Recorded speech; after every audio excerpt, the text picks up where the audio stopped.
बिस्मिल्लाहिर्रहमानिर्रहीम। अस्सलामु अलैकुम। आप देख रहे हैं प्रोग्राम बयानिया और मैं हूं जवाद कमाल। तू कादिर व आदिल है मगर तेरे जहां में है तल्ख बहुत बंदे मजदूर के औकात। आज यौम मजदूर है, मजदूरों का आलमी दिन है। पाकिस्तान जैसे तरक्की पजीर ममालिक में आज भी लाखों मजदूर बेरोजगार हैं। हुकूमत की जानिब से इन मजदूरों की फलाह के लिए क्या इक़दाम किए गए हैं, इसके ये आज भी मुंतज़िर हैं। कुछ छोटे मोटे ऐलानात ज़रूर किए गए, जिनमें एक ऐलान पंजाब की सूबाई हुकूमत की जानिब से किया गया है कि कम से कम उजरत 20,000 मजदूर की होनी चाहिए माहाना। लेकिन ये इकदामात भी बहुत कम है। इस तरह के इकदामात को मज़ीद बढ़ाया जाना चाहिए। NA 249 के ज़िमनी इंतखाब की बात करेंगे, जिसकी गूंज पाकिस्तान में अब भी थमी नहीं है। उसके नताइज को तस्लीम करने के लिए हारी हुई तमाम ही जमातें इनकारी हैं। पाकिस्तान पीपल्स पार्टी की जानिब से इस पर काफ़ी बयानात दिए गए। आज तो प्राइम मिनिस्टर साहब ने भी NA 249 पर लबकुशाई की और उन्होंने कहा कि इंतखाबी इस्लाहात वक्त की अशद ज़रूरत है। पिछले एक साल से अपोजिशन को कह रहा हूँ, आए बैठे इंतखाबी इस्लाहात करें। वफाकी हुकूमत की जानिब से भी ऐलानात की हद से बढ़कर इक़दामात इस पर नहीं किए गए हैं। अब जो प्राइम मिनिस्टर साहब ने बयान दिया है, उन्होंने अपने 126 दिन के धरने को भी इस मामले से लिंक किया और उन्होंने कहा कि ये वो जो हमारा 126 दिन का धरना था वो भी इंतखाबी इस्लाहात के लिए था, लेकिन बदकिस्मती से अब तक इंतखाबी इस्लाहात नहीं हो सकी हैं। तो अब क्या अमली तौर पर इक़दाम किए जाएंगे? क्या ये एक बड़ी पेशरफ्त है? और NA 249 के जो इंतखाब हुआ उसमें मिफ्ता इस्माइल साहब, पाकिस्तान मुस्लिम लीग नून के उम्मीदवार, उनकी रिकाउंटिंग की दरख्वास्त को मंजूर किया गया है। अब क्या इस रिकाउंटिंग से कुछ नतीजे पर फर्क पड़ेगा? और अगर फर्क पड़ा तो पाकिस्तान पीपल्स पार्टी इसको तस्लीम करेगी? क्योंकि पाकिस्तान पीपल्स पार्टी ने आज वाज़े तौर पर, सईद गनी साहब सूबाई वजीर सिंध, उन्होंने कहा कि मिफ्ता इस्माइल साहब की जमात को मशवरा देता हूं कि वो रिकाउंटिंग के बजाय रीपोलिंग की दरख्वास्त दें, ताकि उन्हें सैकड़ों नहीं बल्कि हजारों वोटों के मार्जिन से हम शिकस्त दें, बिल्कुल वाज़े शिकस्त दें। कमर जमान कायरा साहब ने भी आज स्टेटमेंट दिया। उन्होंने कहा कि हमारे दोस्त अपनी अदाओं पर गौर नहीं कर रहे हैं, शिकायत हमसे कर रहे हैं। पाकिस्तान मुस्लिम लीग नून और पाकिस्तान पीपल्स पार्टी के दरमियान ये बढ़ती खलीज क्या वफाकी हुकूमत की ऐन मंशा के मुताबिक है? इस पर प्रोग्राम में बात होगी। इंतखाबी इस्लाहात के हवाले से भी बात करेंगे। प्रोग्राम के आखिर में हम बात करेंगे मिफ्ता इस्माइल साहब का जो LNG रेफरेंस था उस केस की, उसमें उन्हें बड़ा रिलीफ इस्लामाबाद हाई कोर्ट की जानिब से मिला। खबर यह है कि नैब के पास ऐसा कोई मवाद मौजूद नहीं है, इस्लामाबाद हाई कोर्ट के रिमार्क्स हैं, जो बादी नज़र में किसी जुर्म से इसका ताल्लुक जोड़े। इस तरह के जो केसेस उनके नताइज सामने आते हैं, उसके बाद में अपोजिशन को मौका मिलता है जो उनके खिलाफ कार्रवाइयां हो रही हैं उस पर बात करने का। मिफ्ता इस्माइल साहब मामले पर गिरफ्तार भी रहे।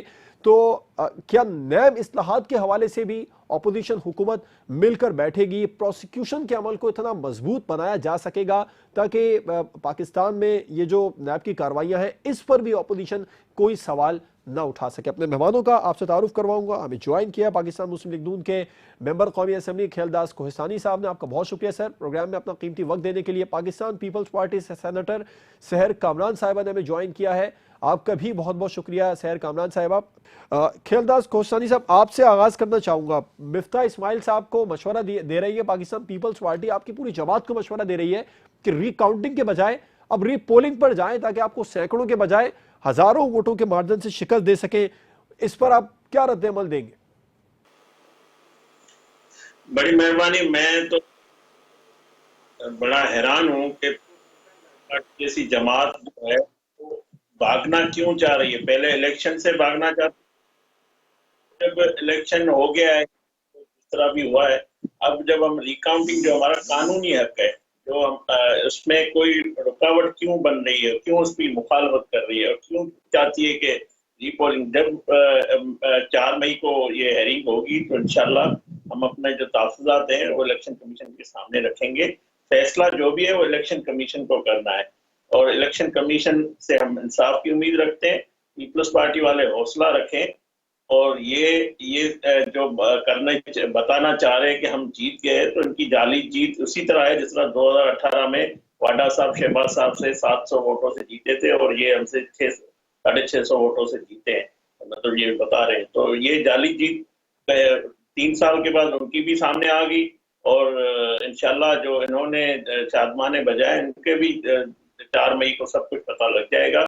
जो भी फैसला होगा हमें पूरी उम्मीद है इलेक्शन कमीशन से कि वो आज़ाद होकर, जिस तरह उसने पहले ढस्का में फैसला किया है, यहाँ पे भी इसी तरह फैसला करेगी। पीपल्स पार्टी को भागना नहीं हम देंगे। हम चाहते हैं कि वो जमहूरी जमात है तो वो जमहूरी इक़्तिदार का भी कदर करे और सारे फैसले जो भी हैं या उसमें जज्बात से निकल कर लीडरशिप जो पीपल्स पार्टी है वो हमें एहतराम है उनके लिए। वो इसको इतना क्यों जिंदगी मौत का मसला और अना का बना दिया है। सिंध किसी की जागीर नहीं है, हर किसी को सिंध में सियासत करना, इलेक्शन लड़ना हर किसी का हक है। ये चाहते हैं कि नून लीग की कोई वजूद ही ना हो कराची समेत बाकी सिंध में, तो ये नहीं हो सकता। ये जमहूरियत नहीं है। जमहूरियत में आप सबको हर किसी को मौका होता है, इलेक्शन लड़े जीते। आपने इतना क्यों दिल पे ले लिया कि नून लीग जीत गई या मिफ्ता इस्माइल की जीत जो है वो पीपल्स पार्टी को क्यों नहीं बर्दाश्त हो रही। मुझे बड़ा दुख होता है उसकी लीडरशिप की जो पॉलिसियां हैं, जो बातें हैं। तो मैं समझता हूँ सिंध में हर किसी को हक है कि इलेक्शन लड़े और जिस और हमने जीती है। रिकाउंटिंग में नतीजा तब्दील हो जाएगा। देखिए पूरा हमारे जो शक्कूक और शुबात है वो हकीकत है।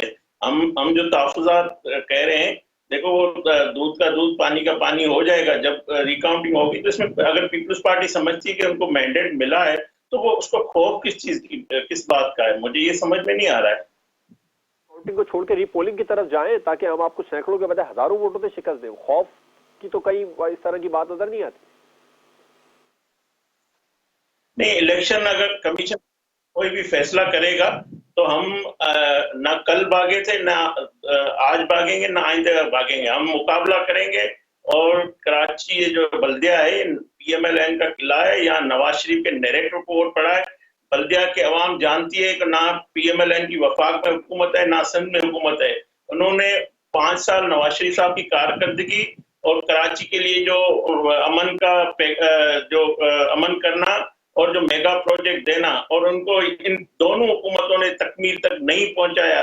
13 साल से एक पार्टी बैठी हुई है, 3 साल से दूसरी पार्टी बैठी हुई है, और सारे सर्वे नवाज शरीफ की जीत का बता रहे थे, पीएमएलएन की मकबूलियत का बता रहे थे। उस हल्के में ये गढ़ है पीएमएलएन। यहाँ पे हमारे यूसीस के चेयरमैन मौजूद है। शहबाज शरीफ साहब भी ये इलेक्शन जीते हैं। 97 में भी हमने ये सीट जीती थी, पहले भी हमने। ये बड़ा नवाज शरीफ का फॉलोअर यहाँ मौजूद है, फॉलोइंग उनकी है, वहां से लोगों ने मोहब्बत का इजहार भी किया है। तो अगरचे ये समझते हैं कि पीपल्स पार्टी नहीं सिंध में नून लीग को जगह रखने नहीं देंगे या वो नहीं है, ये पूरे पाकिस्तान ने देख लिया कि पूरे पाकिस्तान में जिस तरह पार्टी हमारी मकबूलियत है पीएमएलएन की, उसी तरह सिंध में और जो दारुल हुकूमत कराची है उसमें भी मकबूलियत है। 2018 के आप नताए देख लें, हर जगह पे पीएमएलएन को वोट पड़ा है, तो कराची में खुसूसन। तो मैं समझता हूँ कि ये जीत हमारी है और हम अपना जो वोट, अगर हम किसी को कोई हमसे चुराना चाहता है, वो पीटीआई हो या पीपल्स पार्टी, वोट हम किसी को चुराने नहीं देंगे।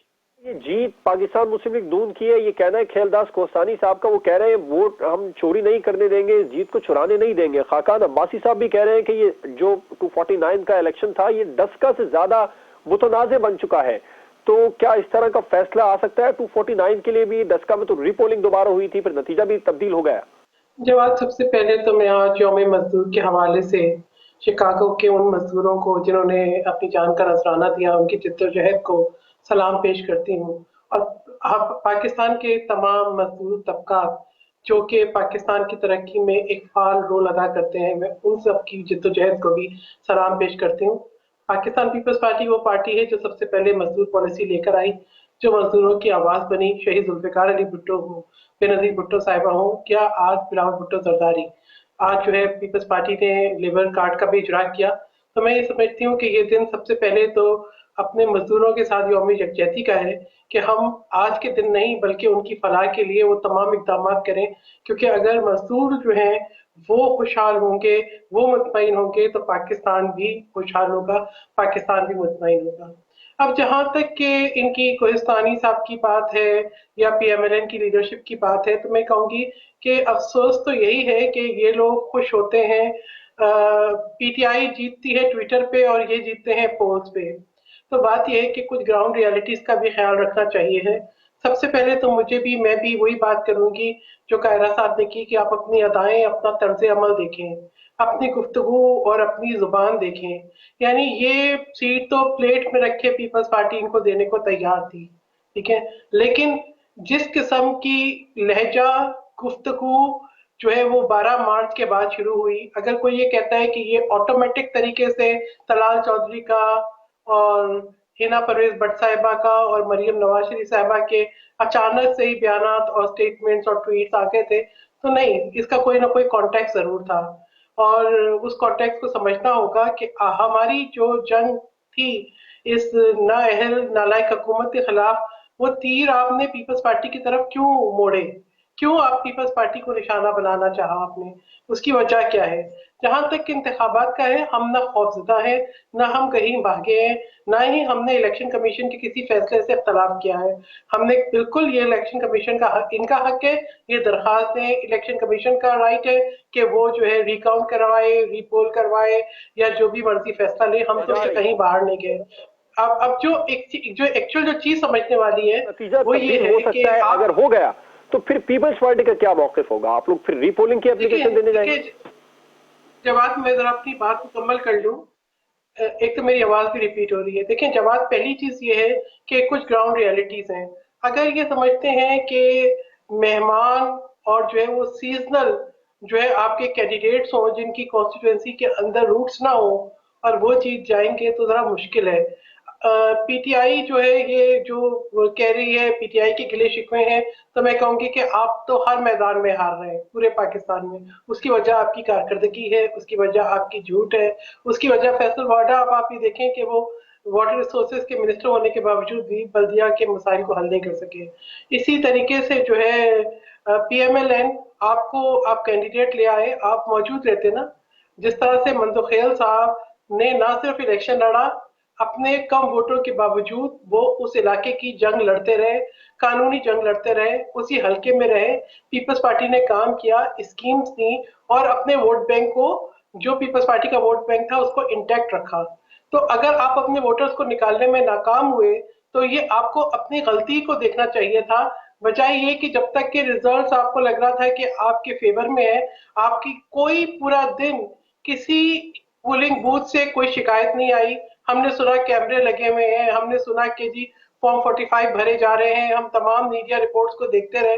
जब आपको लगा कि आप लूज कर रहे हैं, तो फिर वो चैनल्स जो कि हमेशा आपके फेवर की बात करते हैं, जब उनके भी रिजल्ट्स ये आने लगे, तो आपने दूसरी बात उठा ली।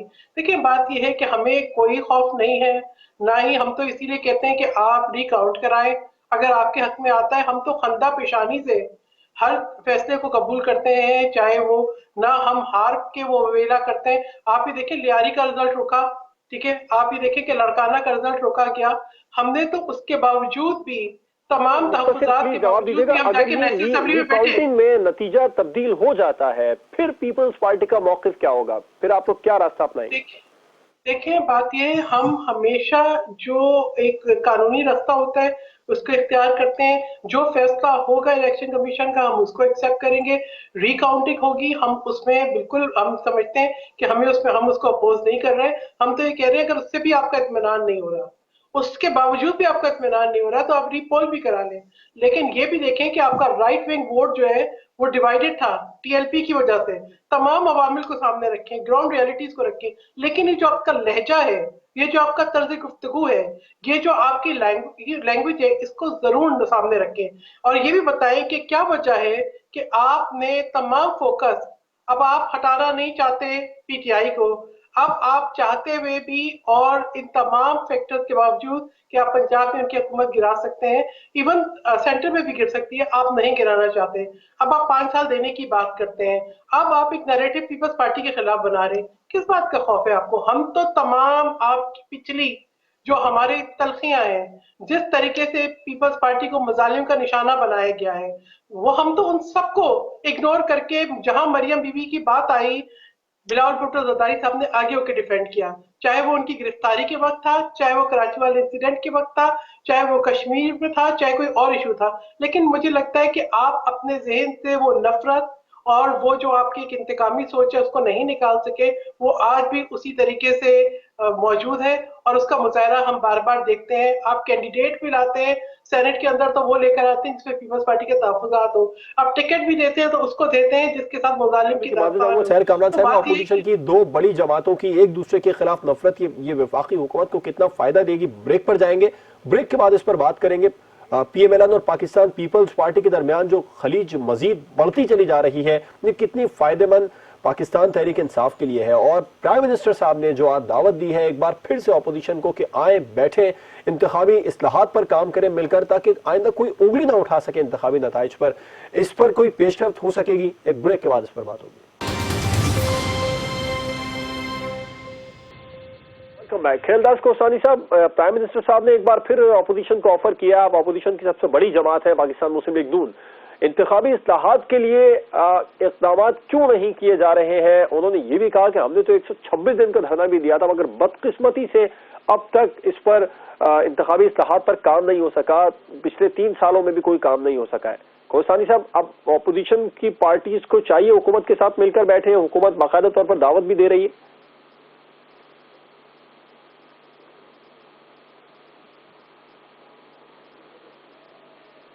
खेलदास को जवाब भाई, इलेक्शन रिफॉर्म के जो लिए आपको पता है, जब हमने इलेक्शन हुआ था हमने तमाम अपोजिशन ने एहतजाज किया था, फिर हम असेंबलियों में वापस आए, एक पार्लियामानी कमेटी बनी थी, उस कमेटी का आज तक कोई इजलास नहीं हुआ, तमाम पार्टियां उसमें मौजूद थी। वहां पे जो हमारे खदशात उस वक्त तमाम अपोजिशन के थे उनको नहीं माना गया, ना सुना गया, ना मौका दिया गया। जब भी ऐसी कोई बात आती तो ये एक चूट या एक मतलब प्राइम मिनिस्टर हो या उनके वजीर मुशीर बातें करते हैं। असल में अगर ये हुकूमत संजीदा होती तो उस पार्लियामानी कमेटी को जरूर मतलब फाल करती, मगर उन्होंने नहीं किया। और ये मैं समझता हूँ अगर अपोजिशन इनसे कोई मुतालबा इस किस्म का करती तो ये वही करते कि भाई ये नारो मांग रहे हैं, तो अब उस हुकूमत से हम बात क्या करें और इस्लाहात की क्या जरूरत है? बात मैं आपको जवाब बताऊं, बात है वोट चुराने की। ये जो आप कितने भी इस्लाहात कर लें, जब तक इस मुल्क में इलेक्शन चोरी होता रहेगा, जब आप देखें एक पार्टी के कायद को आप नायल करा देते हैं, फिर उसको सियासत से अलग कराने की कोशिश करते हैं, फिर उनके लोगों को तोड़ने की कोशिश करते हैं, फिर उनको झूठे केसेस में आप गिरफ्तार करते हैं, दबाव डालते हैं कि पीएमएलएन को तोड़ें, पार्टी नहीं टूटती, आवाम के दिलों से का इलेक्शन चोरी होता है। कोई ऐसे इकदाम भी तो हो सकते हैं अपोजिशन और हुकूमत मिलकर ऐसे इकदाम कर ले जिनसे इलेक्शन चोरी ना किया जा सके। प्राइम मिनिस्टर साहब ने आज एग्जाम्पल भी दिया कि अमेरिका में ट्रंप ने बहुत ज्यादा कोशिश की जो मौजूदा इंतखाबात हो उसको मुतनाज़ बनाने की, मगर टेक्नोलॉजी की वजह से वो ऐसा कर नहीं सका, असरअंदाज हो नहीं सके। तो जब पाकिस्तान में भी टेक्नोलॉजी के इस्तेमाल के जरिए इंतखाबात को मुतनाज़ होने से बचाया जा सकता है? बिल्कुल नहीं बच सकते। जब तक ये बदमाशी होती है पीछे से वो बंद नहीं होगी, जिस तरह 2018 में हुई। मैं वही कह रहा हूँ कि नवाज शरीफ साहब को कितनी कोशिश की गई कि अवाम के दिलों से निकाले, उसको वोट को तोड़े, मगर आज कराची में आपने देखा बल्दिया में उसका वोटर मौजूद है, उससे मोहब्बत करने वाले मौजूद है, मगर वोट चुराने की जैसा 2018 में कोशिश की गई, उनको इमरान खान को सिलेक्टेड किया गया, अब दोबारा ये कोशिश की जा रही कि किसी और को भी सिलेक्ट कर लें। तो ये जब सिलेक्शन है जब तक बंद नहीं होगी, इदारों को आज़ाद काम करने नहीं देंगे। इलेक्शन कमीशन मौजूद है और उसके पास सारे कवायद और जवाबत मौजूद है, इलेक्शन कराने की उसमें सलाहियत है। बात यह कि आप दबाव ना दें, जो सूबाई हुकूमतों का अमला होता है वो चोरी ना करे, प्रिजाइडिंग ऑफिसर बिक जाते हैं, आरओ बिक जाते हैं, ये सारी चीजें हैं कि आप ये डाका डालना बंद करें। किसी का जो अवाम को अपने आज़ाद और जो भी उनकी राय है उनको तस्लीम करें, उनको मौका दें, उनके वोट को चुराने। लोग वोट एक को पार्टी को डालते हैं, निकलते दूसरे के।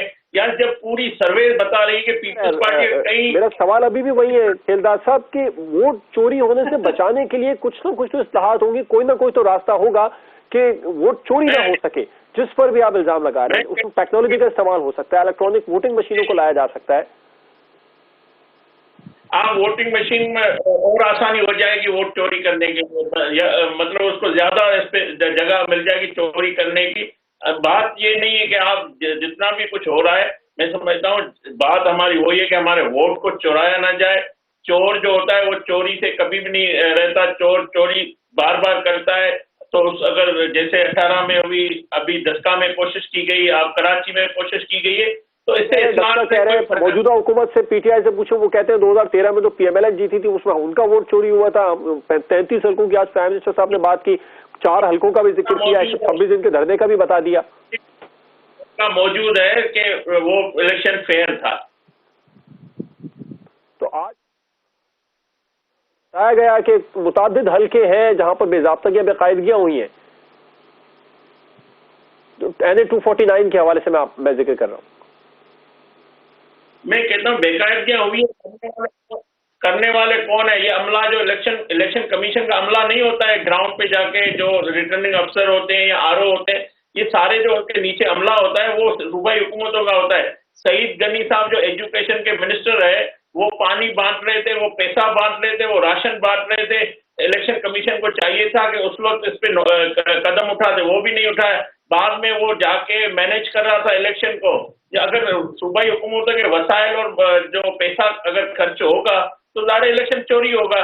तो हमें इलेक्शन कमीशन से उम्मीद है कि इलेक्शन कमीशन पाकिस्तान इस पर जो उन्होंने हेयरिंग भी रखी है 4 मई को, वो हमें इंसाफ देगी जैसा डस्का में मिला है। ये इलेक्शन पंजाब हुकूमत ने जिस तरह डस्का में चुराया, इसी तरह सिंध हुकूमत साहिबा, आप क्या समझती है इंतखाबी इस्लाहात के लिए जो प्राइम मिनिस्टर साहब ने आज एक बार फिर से अपोजिशन को दावत दे दी है, ये कितनी बड़ी पेशरफ्त है? अपोजिशन पार्टीज को अब चाहिए कि हुकूमत के साथ बैठे और इंतखाबी इस्लाहात पर अमल करे ताकि उंगली ना उठ सके।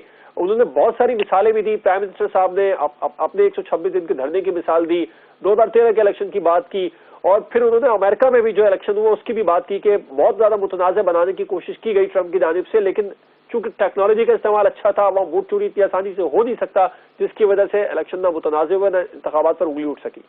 तो इस तरह के पाकिस्तान में इंतखाबी इस्लाहात के लिए अपोजिशन कब हुकूमत के साथ बैठ रही? देखिए जवाब मैं समझती हूँ कि इलेक्शन रिफॉर्म्स में जो सबसे बड़ी रुकावट है वो खुद इमरान खान अहमद नियाज़ी साहब है। उनका अपना रवैया है, वो तो खुद पार्लियामेंट से मफरूर है और अहम तरीन कौमी मामलात के ऊपर भी, कौमी सलामती के मामलात पे भी वो पार्लियामेंट में या अपोजिशन पार्टी के साथ बैठना पसंद नहीं करते। जो उनकी अपनी रऊनत है, जो उनकी अपनी फरामियत है, जो उनका अपना तकब्बुर है, जो उनकी अपनी नालायकी है, जो उनकी अपनी नाअहली है, वही सबसे बड़ी रुकावट है। और जहाँ तक टेक्नोलॉजी की आप बात करें, आपने देखा था ना RTS सिस्टम बैठ गया था। अब बाकी मैं जो इनके चोर चोर की बात है, मुझे इस किस्म के लहजे और इस किस्म की जो ना अल्फाज का चुनाव बहुत अफसोस होता है। मैं ये कहूँगी कि वो फिर मुझे वो मुहावरा याद आ रहा है कि चोर मचाए शोर। देखिए ये मैं कहने में मजबूर हूँ, पीपल्स पार्टी का कश्मीर में सबसे ज्यादा वोट से हमारी सीट चली गई, हमने इस रवैये का मुजाहरा नहीं किया। आप मुझे बताएं ना कि आप ये रवैये का मुजाहरा क्यों कर रहे हैं? ये जो है खलीज जो आप बढ़ाने की कोशिश कर रहे हैं उसकी क्या वजह है? रिलीफ तो आपको मिल रहा है, हमारे ऊपर तो आज ही मुकदमे बन रहे हैं। मुझे बताएं कि ये अगर आपके पस मंजर में कोई और चीज है तो उसको सामने लेकर आए। अगर आप इस हुकूमत को प्रोटेक्ट करना चाहते हैं तो बैठ के बता दें। उसके लिए इतना जो है पॉल्यूट करने की जरूरत नहीं है। जो एक एनवायरनमेंट है पॉलिटिकल, आप उसके लिए बेहतर रास्ता इस्तेमाल कर सकते हैं। देखिए हमें बार बार वो माजी की तलखियां याद मत कराएं। अगर आपके अंदर बर्दाश्त नहीं है, आपके अंदर तामुल नहीं है, ये कितनी नुकसानदेह है अपोजिशन के लिए और हुकूमत के लिए कितनी फायदेमंद है। सेनेटर सैफुल्लाह अब्रो साहब ने हमें ज्वाइन किया PTI से, उनका भी पॉइंट ले लेते हैं। बहुत शुक्रिया सैफुल्लाह अब्रो साहब अपना कीमती वक्त प्रोग्राम में हमें देने के लिए। पाकिस्तान पीपल्स पार्टी और पाकिस्तान मुस्लिम लीग नून की जानिब से ये मौक़िफ़ सामने आ रहा है कि इंतखाबी इस्लाहात की प्राइम मिनिस्टर साहब बात तो करते हैं लेकिन वो खुद ही सबसे बड़ी रुकावट है इंतखाबी इस्लाहात के हवाले से। तो किस तरह इंतखाबी इस्लाहात, उसके अमली इक़दाम हुकूमत कब करेगी, कब बाकायदा तौर पर अपोजिशन की बड़ी जमातों को दावत दी जाएगी कि आए आकर बैठे? सिर्फ जुबानी कलामी तो अपोजिशन नहीं आने वाली। देखें जी, ये कहने से तो होता नहीं। पीपल्स पार्टी नून लीग एक्चुअली वो दोनों पार्टी खुद को चैंपियन समझती हैं कि हम चैंपियन हैं डेमोक्रेसी के। और जहाँ तक इस्लाहात की बात है तो उन्होंने अपने दौर में कभी भी नहीं की ना, वो अपने हिसाब से करते हैं। जैसे आपने देखा कि 18 अमेंडमेंट आई तो रब्बानी साहब जब सारी चीजें बना रहे थे तो उनको ये चीजें जो इलेक्शन के होती हैं इस्लाहात, वो भी उसको शामिल करनी चाहिए थी उसमें। तो उसी वक्त तो उनको भी वो चीज याद नहीं आई, वो करना नहीं चाहते थे एक्चुअली PP वाले। अभी देखिए हमारी पार्टी तो देवन से ये कह रही है कि सब लोग बैठे ताकि ये इस्लाहत आए, किसी को भी ये कहने का मौका न मिले। जैसे आपने देखा कि सेनेट के इलेक्शन आए, अबू सर कहने से तो कुछ नहीं होगा ना, आप लोग हुकूमत में अमल दरामद करवाएं, एक डेमोक्रेटिक प्रोसेस है उसको पूरा करें, भेजें ऑपोजिशन को दावतनामे बाकायदा तौर पर। ऑपोजिशन फिर नहीं आएगी तो फिर तो उनसे सवाल बनता भी है। ऑपोजिशन तो कह रही है आप लोग खुद बड़ी रुकावट है। लाजमी देखिए आपने सवाल पूछा है तो मुझे बात करने दें। जी जी बिल्कुल। तो मैं टेलीफोन लाइन पे हूँ तो इसी वजह से वो चीजें सुनने में समझ में आ रहे। बात यह है कि देखिए हम तो अभी भी जब सेनेट के इलेक्शन हो रहे थे 21 में, 18 में तो हमारी गवर्नमेंट नहीं थी, तब भी खान साहब ने इनको कहा था कि आप इस्लाहत लाएं। अभी जब 21 में इलेक्शन हुए तो 21 में भी खान साहब ने सबको कहा कि बैठे, अभी नहीं बैठे, चले वो इलेक्शन हो गया। तो अभी भी हम इंशाल्लाह कोशिश करेंगे कि सारी पार्टियां आए ताकि ये फ्यूचर में कभी भी ऐसी कोई चीज न हो और जिसकी जो भी मेजॉरिटी हो उसको वो अपना हक मिले।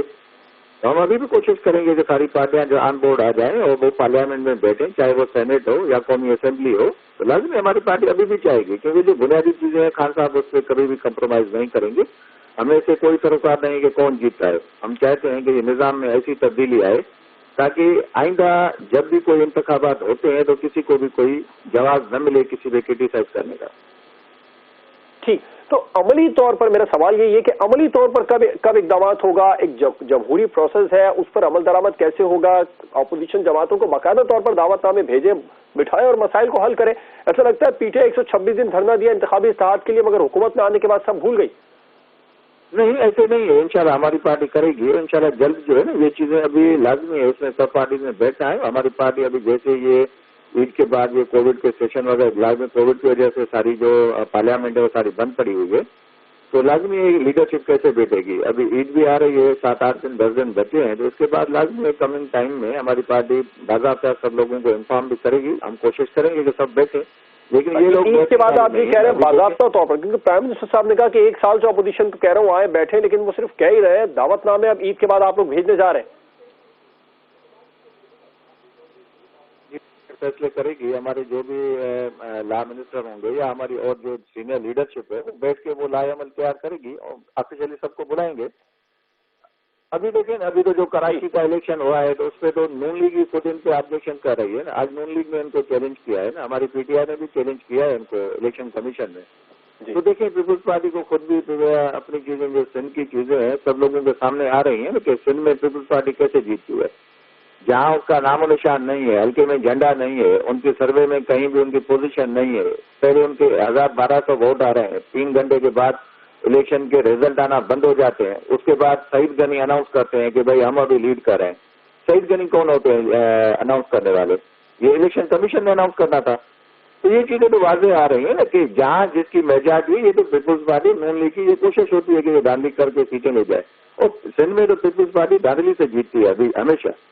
जब भी कहीं एक इलेक्शन लाड़काना में हुआ, मैं आपको बताऊं अक्टूबर 2019 में जब वहाँ इलेक्शन हुआ था, बाई इलेक्शन, मौजम अब्बासी वहाँ खड़े थे जो डॉक्टर सफदर अब्बासी के जो भतीजे हैं, तो वहाँ आर्मी डिप्लॉय की गई थी पोलिंग स्टेशन पे और रेंजर्स थी, पुलिस का अमल दखल नहीं था। आपने वहाँ देखा कि सारी पीपुल्स पार्टी पूरे पाकिस्तान से वहाँ आई थी और वो 5000 के बड़े मार्जिन से शिकस्त खा गई थी लाड़काना में। लाड़काना उनका जो अपना घर है जी, तो जहां पुलिस की निगरानी में इलेक्शन होंगे तो वहां पीपी जीतेगी, वहां पीपी धांधली करती है। अभी ये आपके सामने मिसाल है, मिर्जा इस्माइल खुद वो किराए कर रहे हैं कि उनके साथ क्या हाथ हो गया, या दूसरी पार्टियां जो है जहां पीपुल्स पार्टी का नामो निशान नहीं था, पीपी कैसे जीत सकती है? मुमकिन नहीं है। और ये चीजें जब ये ऑडिट होगा और इसके जो थंब इम्प्रेशन या सारी चीजें जब चेक की जाएंगी तो पीपी बड़े मार्जिन से हार जाएगी। पीपी के ये वोट ही नहीं है जितने वो क्लेम करते हैं।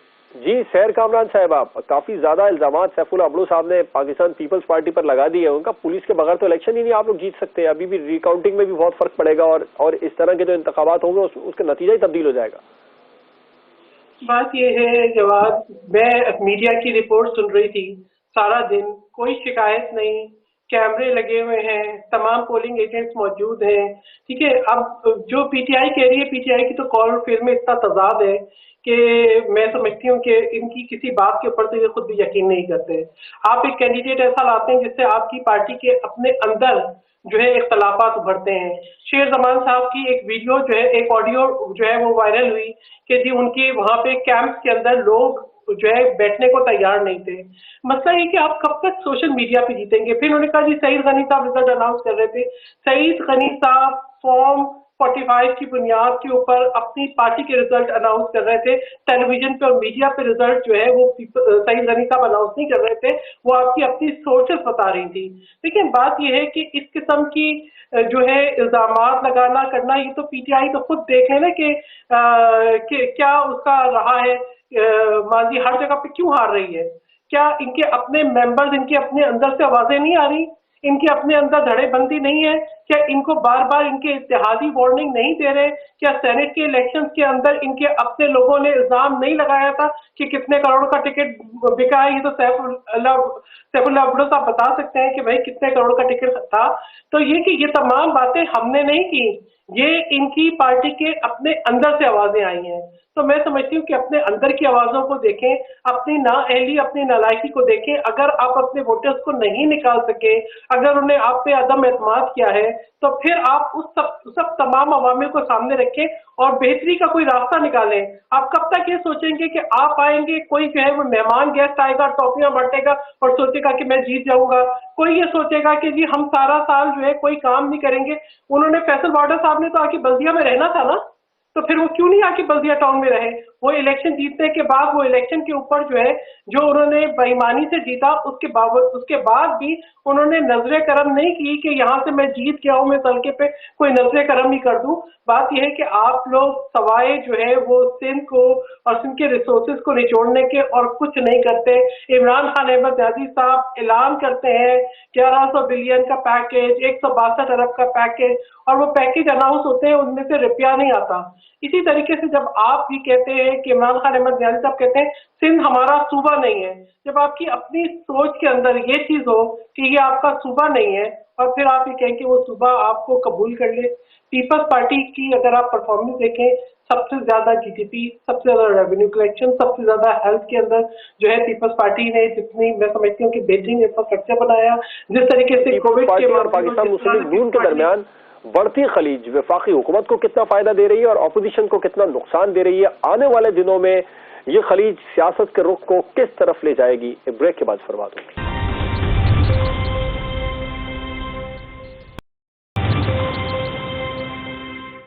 खेलदार साहब, पाकिस्तान पीपल्स पार्टी और पाकिस्तान मुस्लिम लीग नून अपोजिशन की दो बड़ी जमातें हैं। इन दोनों जमातों के दरमियान फासले अब देखते आने वाले वक्त के साथ और गुजरते वक्त के साथ बढ़ते चले जा रहे हैं। ये फासले अपोजिशन की सियासत के लिए कितना नुकसानदेह है, क्योंकि कुछ हफ्ते कबल तक की जो सियासत थी वो पाकिस्तान की कुछ और थी। मिलकर वफाकी हुकूमत के खिलाफ, पाकिस्तान तहरीक इंसाफ के खिलाफ एक बड़ा मोमेंटम बनाया गया था और एक बड़ी तहरीक चलाई जा रही थी। लेकिन अब ऐसा लग रहा है कि आइंदा आने वाले आम इंतखाबात के लिए अपोजिशन की तमाम जमातें अलग अलग मौक़िफ़ के साथ सामने आएंगी और एक दूसरे के खिलाफ बयानबाजियां इस तरह चलती रहेगी। ये सूरत हाल वफाकी हुकूमत के लिए कितनी फायदेमंद है और अपोजिशन के लिए मजमूई तौर पर कितनी नुकसानदेह है? देखिए जवाद भाई, बात ये कि पीपल्स पार्टी की जो जदोजहद है डेमोक्रेसी के लिए, वो या जो कुछ किया है हम उसको फरामोश नहीं, मतलब उसको समझते हैं कि वो एक बड़ी डेमोक्रेट पार्टी है। मगर बात ये कि आप उसके पीछे और कुछ करेंगे। जिस तरह बाप पार्टी से मदद ली गई सेनेट के इलेक्शन में, जिस तरह आपने अपोजिशन एक छोटा ओहदा था वो लिया, तो तब पीटीएम के अंदर उन्होंने एतमाद तोड़ा। जब एतमाद टूटता है तो खदशात बढ़ते हैं। तो हमने फिर इनको कहा, पीटीएम ने, कि आप जो कुछ किया है उसका जवाब दें। उनको जवाब देने के बजाय पीपल्स पार्टी का ये मौक़िफ़ है कि केपीके में पीएमएलएन ने पीटीआई के साथ मिलकर फरतुल्लाह बाबर साहब को इलेक्शन हरवाया। ये बयान तो दोनों तरफ से आ रहे हैं ना। बात ये कि ये जो भी खदशात थे, ये खदशा पीडीएम, उसका मतलब ये नहीं आप जाके बाप पार्टी से इताअत कर लें, हुकूमत से गठजोड़ कर लें और आज अब आप एक निशस्त के लिए 249 के लिए जो कुछ कर रहे हैं, ये जो हालिया इनके इकदाम है पीपल्स पार्टी के, ये सबके सामने है।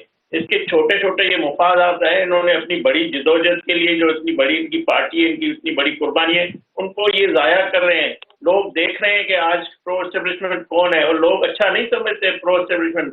लोग सिलेक्टेड को अच्छा नहीं समझते हैं। सिलेक्टेड एक नहीं हो सकता सिलेक्टेड, अगर कोई दूसरा भी बनेगा तो उसको उसी नजर से ओरिजिनल देखेंगे। सेलेक्टेड कौन है? ये इशारा यकीनन PMLN था उनका। मैं ये कह रहा हूँ कि पीपल्स पार्टी के हालिया इक़दाम है, उसके बाद लगता है कि वो इन छोटी ख्वाहिशात और इक़्तिदार के लिए एक बड़ी जिदोजहद से पीछे हट रहे हैं। वो नहीं चाहते कि हम इतनी जिदोजहद करें, इनको सिंध हुकूमत और अपने मुफादात अजीज हैं।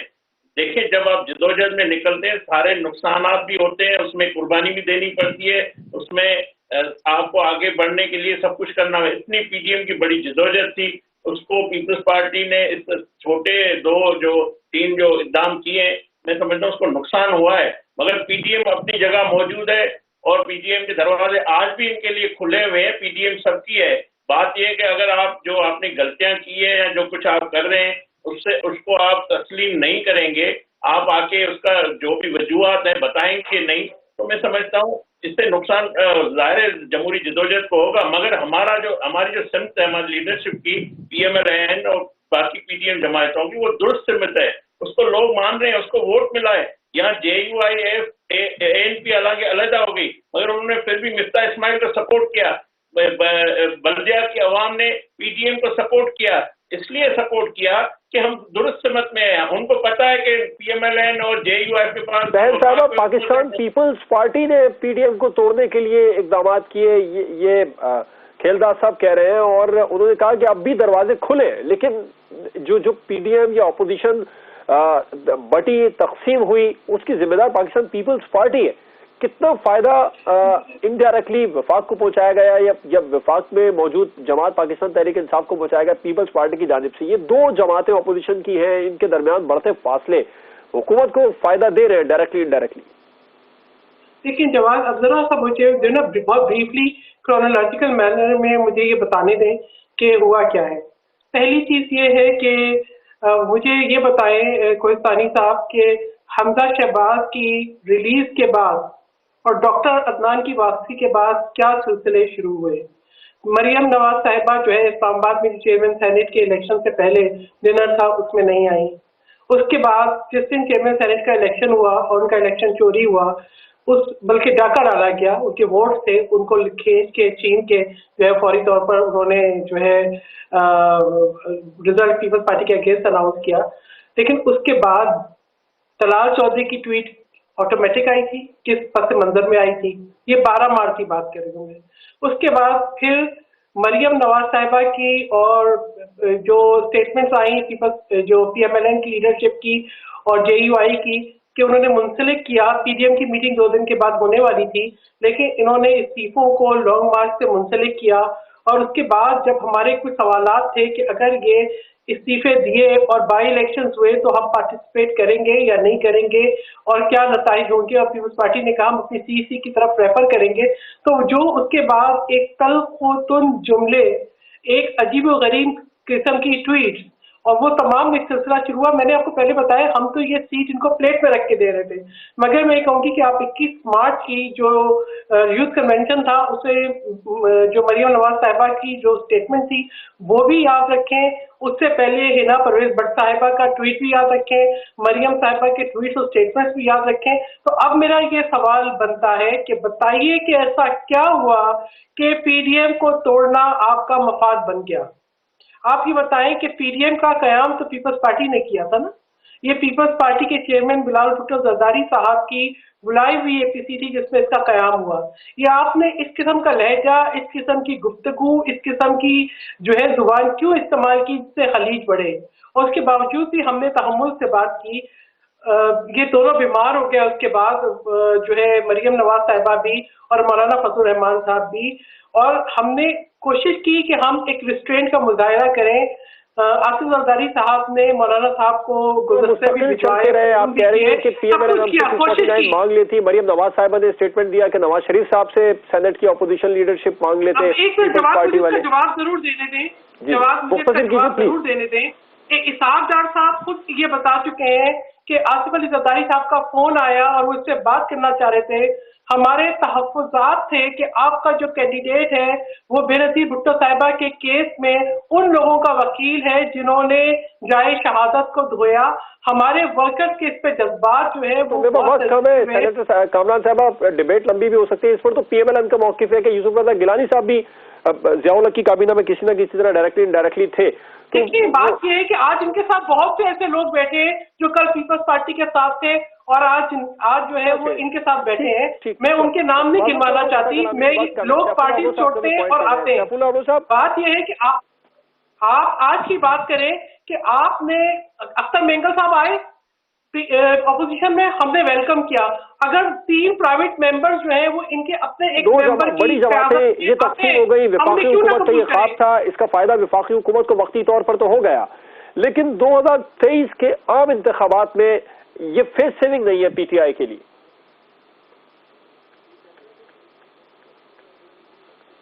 सैफुल्लाह अब्दुल साहब, ये क्वेश्चन रिपीट कीजिएगा, मैडम बात कर रहे हैं। ऑपोजिशन की 2 बड़ी जमातें मुनक़सिम हो गई, ये तो पीटीआई का बड़ा टारगेट था, उसका वक्ती तौर पर तो फायदा पीटीआई को हो गया, लेकिन आइंदा आने वाले आम इंतखाबात में 2 बड़ी जमातों की लड़ाई करवाकर पीटीआई हुकूमत तो नहीं जीत सकती। परफॉर्मेंस को बेहतर बनाना होगा, कारकर्दगी को बेहतर बनाना होगा, इसके लिए क्या इस्तेमाल कर रहे हैं आप? देखिए, हमें तो पहले नहीं है, दोनों पार्टियों के नाम में पहले खौफ था ना, अभी खौफ है, आइंदा कोई खौफ है। बाकी बात है कि पार्टी तो देखिए पीडीएम का अपना इशू है, दोनों पार्टीज का, ये 2 तो बड़ी पार्टीज हैं। पीडीएम में और जमातें में है, मौलवी साहब में और जमातें में है, सारे वो साथ थे, तो हमें से कुछ भी नहीं है। एक्चुअली पीडीएम एक दूसरे के साथ जो इनकी लीडरशिप है या पार्टी वो डे वन से सही नहीं है। आप देखें, ये आज की बात नहीं है कि सेनेट इलेक्शन में जो अभी हुआ, जो एक देखें उनकी पार्टी के डिसीजन थे, मैं इसी वजह से आपको ये बता रहा हूं, जो आप पूछ रहे हैं मुझसे कि 23 में क्या होगा, मैं उसी वजह से आपको ये बैकग्राउंड बताना चाहता हूं कि इन्होंने तो अनाउंस किया था ना कि चेयरमैन के लिए गिलानी होगा, वाइस चेयरमैन के लिए जेयूआई का आदमी होगा, अपोजिशन लीडर के लिए नून लीग होगी, तो इन्होंने तो नून लीग को धोखा दिया। नून लीग तो बड़े जज्बात में आके नून लीग इनके साथ बड़े अच्छे तरीके से साथ थी, मैं तो खुद सेनेट में था, तो इन्होंने तो उनके साथ धोखा किया, उनको अपोजिशन लीडरशिप भी नहीं देना चाहिए, उन्होंने जैसे वो ली है वो आपको भी पता है। लेकिन एक्चुअली नून लीग के साथ पीपी हमेशा हाथ करती आई है। आप देखें, जब 2018 में इलेक्शन हुआ स्पीकर का, डिप्टी स्पीकर का और पीएम का, तो स्पीकर पे खुर्शीद शाह के लिए इन्होंने वोट ले लिए, डिप्टी स्पीकर के लिए मौलवी साहब के बेटे के लिए वोट ले लिए नून लीग से। जब नून लीग का आदमी पीएम के लिए खड़ा हुआ शहबाज शरीफ, तो बिल्कुल प्रोग्राम का वक्त खत्म हुआ। सैफुल आबलो साहब का माजरत चाहूंगा, सैफुल आबलो साहब, सेनेटर सैर कामरान साहिबा और खेलदास कोसानी साहब हमारे साथ प्रोग्राम में मौजूद थे। आप तीनों मेहमानों का बहुत शुक्रिया। प्रोग्राम आपने देखा नाज़रीन, हुकूमत की ऑपोजिशन की जो बड़ी जमातें हैं वो तकसीम दर तकसीम होती चली जा रही हैं, इसका वक्ती फायदा हुकूमत को हो रहा है, लेकिन आइंदा होने वाले आम इंतखाबात में हुकूमत के लिए, वफाकी हुकूमत के लिए, पाकिस्तान तहरीक इंसाफ के लिए ये फेस सेविंग नहीं है। आम आदमी को रिलीफ दिए बगैर अपना टूटता वोट बैंक पाकिस्तान तहरीक इंसाफ किसी सूरत नहीं बचा सकती। इजाजत दीजिए, अल्लाह हाफ़िज़।